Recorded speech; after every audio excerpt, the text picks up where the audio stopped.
आप लोगों के साथ बात कर रहा हूं। मित्रों, मैं सबसे पहले मां थावे वाली और मां पीतम्बरा को प्रणाम कर कर मेरी बात की शुरुआत करता हूं। बिहार के लाल स्वर्गस्थ भिखारी ठाकुर जी को भी प्रणाम करता हूं।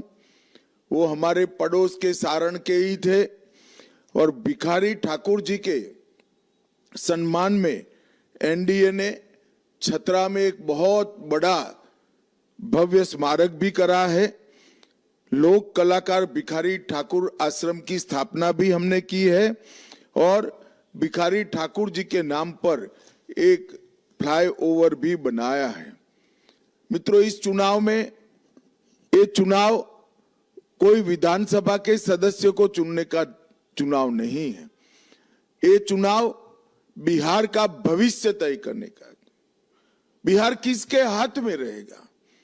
जंगल राज सालों तक बिहार पर थोपने वालों के हाथ में रहेगा या नीतीश कुमार जी और नरेंद्र मोदी जी की जोड़ी ने बिहार को जो विकास के मार्ग पर चढ़ाया है उनके साथ रहेगा?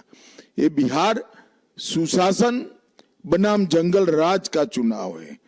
गोपालगंज वालों ने 2002 के बाद कभी भी यहां से आरजेडी को जिताया नहीं है। मुझे पूरा विश्वास है कि इस बार भी अपना ये रिकॉर्ड गोपालगंज के मतदाता संभाल कर रखेंगे, आगे बढ़ाएंगे। अभी हमने कल हमारा घोषणा पत्र जारी किया है। ढेर सारे बिहार के विकास की ब्लूप्रिंट हमने घोषणा पत्र में की है, मगर दो प्रमुख बातें, एक किसानों के लिए और एक माताओं के लिए मैं रिपीट करना चाहता हूं, दोहराना चाहता हूं। सबसे पहले अभी अभी जो 1,41,00,000 जीविका दीदी को नरेंद्र मोदी जी और नीतीश कुमार जी ने इनके बैंक अकाउंट में 10,000 रुपया ट्रांसफर करा है, वो सभी जीविका दीदी को 2 लाख तक की अमाउंट उनके बैंक अकाउंट में हम अलग अलग तरीके से भेजेंगे। मोदी जी 87 लाख किसानों को 6,000 रुपया प्रति साल देते हैं।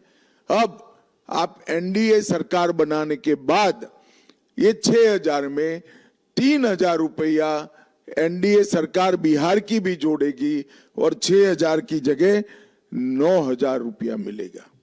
भाइयों बहनों, 87 लाख किसानों को प्रति साल 9,000 रुपया मिलना और सभी जीविका दीदी को 10,000 मिल चुका है, 2 लाख और मिलेगा, 2,10,000 रुपया देना, ये बहुत बड़ी बात है।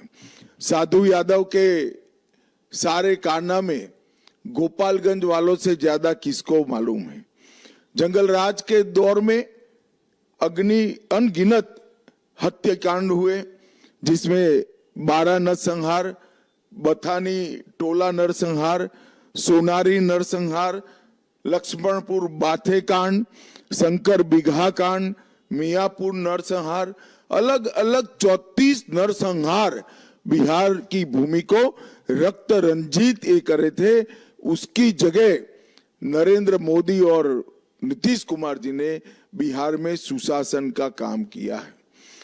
आज मैं गोपालगंज आया हूं, तब आप लोगों को बताना चाहता हूं कि नरेंद्र मोदी जी ने बंद हुई चीनी मिलों को चालू करने के लिए बहुत अच्छा प्रयास किया है।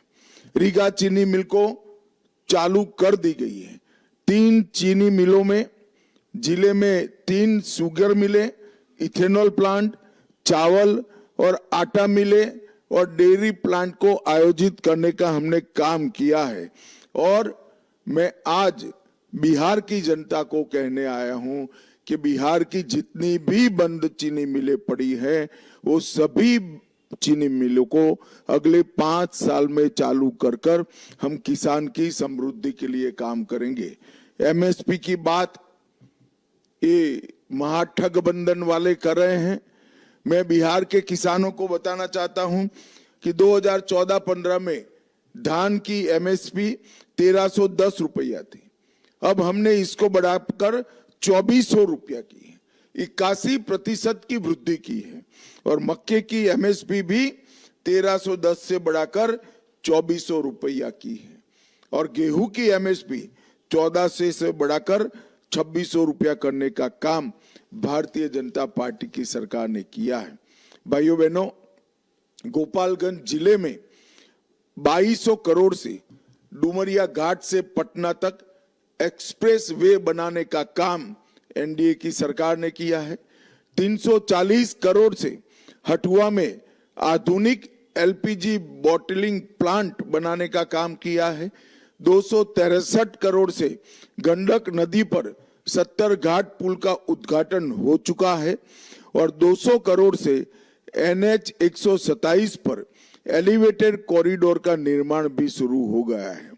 गोपालगंज के सबैया में एयरपोर्ट पर जल्द ही उड़ान सेवा शुरू होने वाली है। 131 करोड़ से मीरगंज बाईपास रोड को प्रशासनिक स्वीकृति हमने दे दी है। जब छपरा से गोपालगंज खंड को 4 लेन बनाने का काम चल रहा है और हमारे थावे जंक्शन को पूरा नया बनाया जा रहा है। ऐसी तो ढेर सारी विकास के काम हमारी एनडीए सरकार ने किया है। मैं अंत में यही कहना चाहता हूं, गोपालगंज की सभी सीटों पर भाजपा, जदयू और हमारे साथी पक्षों के प्रत्याशियों को आप जिताइए। तीर छाप निशान पर, कमल छाप निशान पर अपनी मोहर लगाइए और मोदी जी और नीतीश जी के नेतृत्व में बिहार को आगे बढ़ाइए।